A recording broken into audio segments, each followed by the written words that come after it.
بسم اللہ الرحمن الرحیم۔ السلام علیکم۔ میں نے محسوس کیا ہے کہ جب اللہ تعالیٰ نے کسی نعمت سے نوازنا ہو تو وہ پہلے انسان کو اس کے قابل بناتا ہے۔ انسان کے دل میں اس چیز کی طلب ڈالی جاتی ہے اور اس کی اہمیت سمجھائی جاتی ہے، پھر حالات اور وقت کے ذریعے اس کو تیار کیا جاتا ہے تاکہ وہ نعمت اس کے لیے آزمائش نہ بنے بلکہ رحمت بن جائے۔ اکثر ایسا ہوتا ہے کہ انسان دعا مانگتا ہے لیکن فوراً قبول نہیں ہوتی۔ حقیقت یہ ہے کہ اللہ اس وقت تک عطا نہیں کرتا جب تک بندہ اس نعمت کو سنبھالنے کے لائق نہ ہو جائے۔ کبھی کبھار انسان کا دل چھوٹی چھوٹی چیزوں کے پیچھے بھٹک جاتا ہے اور وہ خود کو نقصان پہنچا لیتا ہے، لیکن جب رب دیکھ لیتا ہے کہ میرا بندہ اب سمجھدار ہو گیا ہے اور اب وہ اس امانت کو سنبھال سکتا ہے تو وہ ضرور عطا کرتا ہے۔ یقین رکھیں کہ ہر تاخیر میں حکمت ہے اور ہر انتظار میں بھلائی ہے، کیونکہ اللہ اپنے بندے پر اس کی سخت سے زیادہ بوجھ کبھی نہیں ڈالتا۔ وہ دیر کر کے ہمیں تیار کرتا ہے اور پھر وقت آنے پر بہترین عطا کرتا ہے۔ اللہ تعالیٰ سے دعا ہے، اے میرے پروردگار، ہم اپنی زندگی کی ہر نئی صبح دیکھنے کے لیے اپنے رب کی مرضی کے محتاج ہیں۔ بے شک وہ جسے چاہتا ہے جینے اور توبہ کی مہلت دیتا ہے۔ دعا ہے کہ اللہ تعالیٰ ہم سب کو ہر لمحہ توبہ کرنے کی توفیق دے، آمین۔ اے پروردگار، اے میرے رب، اے رب ذوالجلال، تو ہمارے دلوں کو منافقت سے، ہمارے اعمال کو دکھلاوے سے، ہماری زبان کو جھوٹ سے اور ہماری آنکھ کو خیانت سے پاک کر دے۔ ہمیں، ہمارے والدین و اہل و عیال کو معاف فرما دے اور ہم سب کو عبادت کرنے والے شکر گزار بندے بنا دے۔ بے شک ہم سب اول سے آخر تیری عطا کے ہی محتاج ہیں۔ تو ہمیں کبھی کسی اور کا محتاج نہ کرنا یا رب ذوالجلال۔ بے شک تو ہر شے پر قادر ہے، ہمارے ہر کام میں بہتری فرما اور ہمیں دنیا اور آخرت کی ناکامی، ذلت، رسوائی سے محفوظ رکھنا، آمین۔ میری دلی دعا ہے کہ رب ذوالجلال آپ اور آپ کے اہل خانہ کو تا حیات تندرست اور شاد و آباد رکھے اور نماز کی پابندی نصیب فرمائے، آمین ثم آمین۔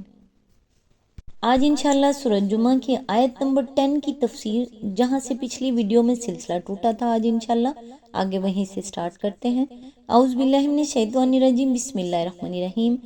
جن عذرات کی بنا پر کسی شخص سے جمعے کا فرض ساقط ہو جاتا ہے وہ یہ ہیں: سفر کی حالت میں ہو یا کسی مقام پر 4 دن یا اس سے کم قیام کا ارادہ رکھتا ہو، بشرطے کہ سفر جائز نوعیت کا ہو، ایسا بوڑھا یا مریض ہو کہ سواری پر بھی جمعے کے لیے نہ جا سکتا ہو، اندھا ہو اور کوئی ایسا آدمی نہ پاتا ہو جو اسے نماز کے لیے لے جائے، جان یا مال یا آبرو کا خوف لاحق ہو، قید کی حالت میں ہو، بشرطے اس کی قید اس کے اپنے کسی قصور کی وجہ سے نہ ہو۔ نماز سے پہلے 2 خطبے ہونے چاہیے۔ خطبے کے دوران میں خاموش رہنا مسنون ہے مگر بات کرنا حرام نہیں ہے۔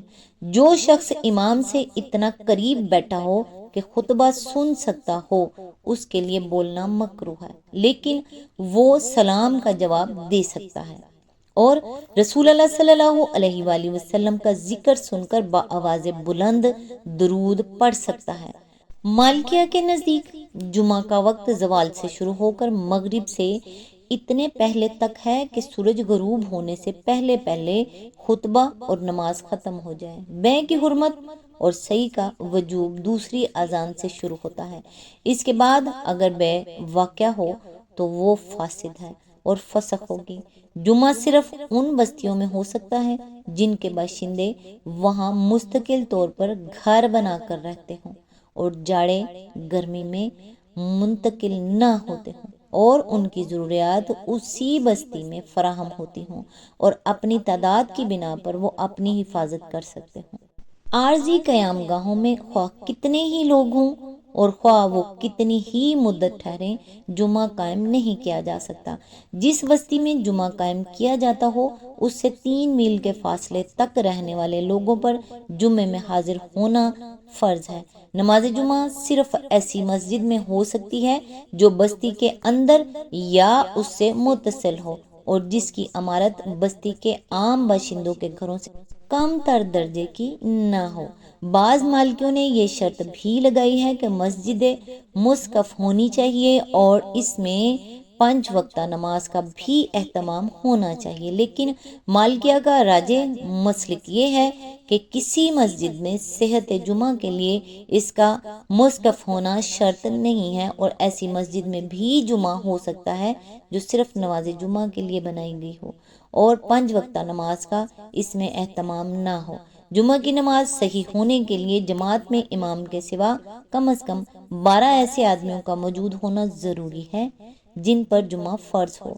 جن عذرات کی بنا پر کسی شخص پر سے جمعے کا فرض ساقط ہو جاتا ہے وہ یہ ہیں: سفر کی حالت میں ہو یا بحالت سفر کسی جگہ 4 دن سے کم قیام کا ارادہ رکھتا ہو، ایسا مریض ہو کہ مسجد آنا اس کے لیے دشوار ہو، اس کی ماں یا باپ یا بیوی یا بچہ بیمار ہو، یا وہ کسی ایسی اجنبی مریض کی تیمارداری کر رہا ہو جس کا اور کوئی تیماردار نہ ہو، یا اس کا کوئی قریبی رشتہ دار سخت بیماری میں مبتلا ہو یا مرنے کے قریب ہو، اس کے ایسے مال کو جس کا نقصان قابل برداشت نہ ہو خطرہ لاحق ہو، یا اسے اپنی جان یا آبرو کا خطرہ ہو، یا وہ مار یا قید کے خوف سے چھپا ہوا ہو بشرطے کہ وہ اس معاملے میں مظلوم ہو، سخت بارش اور کیچڑ، پانی یا سخت گرمی یا سردی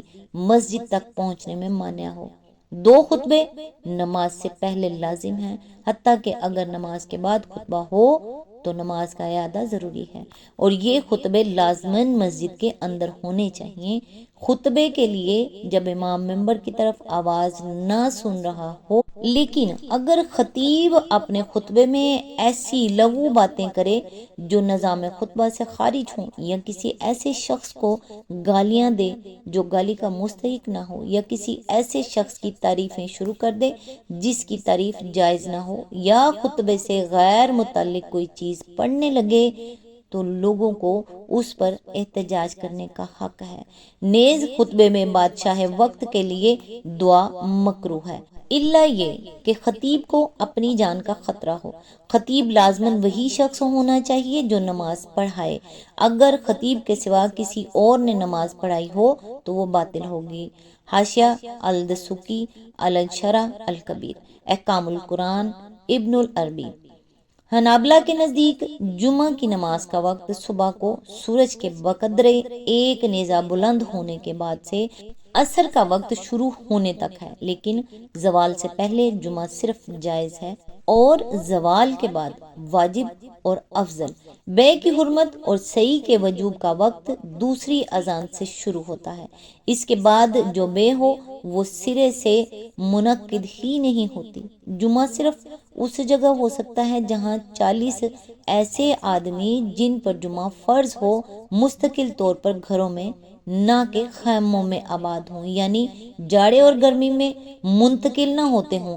اس غرض کے لیے بستی کے گھروں اور محلوں کے باہم متصل یا متفرق ہونے سے کوئی فرق نہیں پڑتا، ان سب کے مجموعے کا نام ایک ہو تو وہ ایک ہی بستی ہے، خواہ اس کے ٹکڑے ایک دوسرے سے میلوں کے فاصلے پر واقع ہوں۔ ایسی بستی سے جو لوگ 3 میل کے اندر رہتے ہوں ان پر جمعے کے لیے حاضر ہونا فرض ہے۔ جماعت میں امام سمیت 40 آدمیوں کی شرکت ضروری ہے۔ نماز کے لیے ضروری نہیں ہے کہ وہ مسجد ہی میں ہو، کھلے میدان میں بھی ہو سکتی ہے۔ جن عذرات کی بنا پر کسی شخص سے جمعے کا فرض ساقط ہو جاتا ہے وہ یہ ہیں: مسافر ہو اور جمعے کی بستی میں 4 دن یا اس سے کم قیام کا ارادہ رکھتا ہو، ایسا مریض ہو کہ سواری پر آنا بھی اس کے لیے مشکل ہو، اندھا ہو الا یہ کہ خود راستہ ٹٹول کر آ سکتا ہو، کسی دوسرے شخص کے سہارے آنا اندھے کے لیے واجب نہیں ہے، سخت سردی یا سخت گرمی یا سخت بارش اور کیچڑ نماز کی جگہ پہنچنے میں مانع ہو، کسی ظالم کی ظلم سے بچنے کے لیے چھپا ہوا ہو، جان یا آبرو کا خطرہ یا ایسے مالی نقصان کا خوف ہو جو قابل برداشت نہ ہو۔ نماز سے پہلے 2 خطبے ہونے چاہیے۔ خطبے کے دوران میں اس شخص کے لیے بولنا حرام ہے جو خطیب سے اتنا قریب ہو کہ اس کی آواز سن سکتا ہو۔